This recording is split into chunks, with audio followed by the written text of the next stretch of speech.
ಕೋಲಾರ ಜಿಲ್ಲೆಯ ಮಾಲೂರು ತರಬೇತಿ ಕೇಂದ್ರದ ಚಾಲನಾ ಪ್ರಾತ್ಯಕ್ಷಿತೆಯನ್ನು ಕೊಡುತ್ತಿರುವುದು. 3 ಬಸ್ಸುಗಳಲ್ಲಿ 155 ಪ್ರಶಿಕ್ಷಣಾರ್ಥಿಗಳಿಗೆ ಚಾಲನಾ ಪ್ರಾತ್ಯಕ್ಷಿತೆಯನ್ನು ನೀಡುತ್ತಿರುವುದು.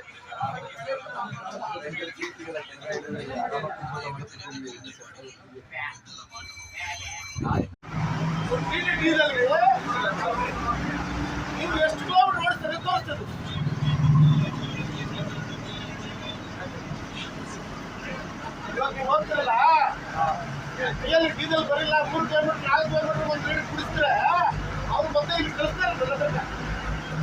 ಮತ್ತೆ ನಾನು ಪಾಠ ಮಾಡ್ತೀನಿ ಹೆಂಗೆ ಡೀಸೆಲ್ ಕುಡಿಸೋ ಥರ ಹೆಂಗೆ ಓಡಿಸ್ಬೇಕು.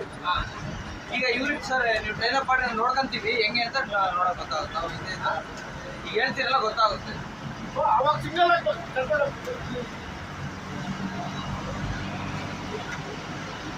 ಫಸ್ಟ್ ಒಂದು ರೌಂಡ್ ಕೊಡ್ತೀವಿ, ನೀನು ಏನು ತಪ್ಪು ಮಾಡ್ತೀವಿ ನಾವು ತಿಳ್ಕೊಡ್ತೀವಿ.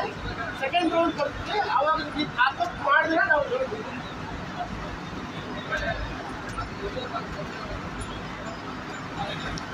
ಮಾಲೂರು ತರಬೇತಿ ಕೇಂದ್ರದ ಪ್ರತ್ಯಕ್ಷವಾಗಿ ಪ್ರಶಿಕ್ಷಣಾರ್ಥಿಗಳಿಗೆ ಪ್ರಾತ್ಯಕ್ಷಿತೆಯನ್ನು ನೀಡುತ್ತಿರುವುದು.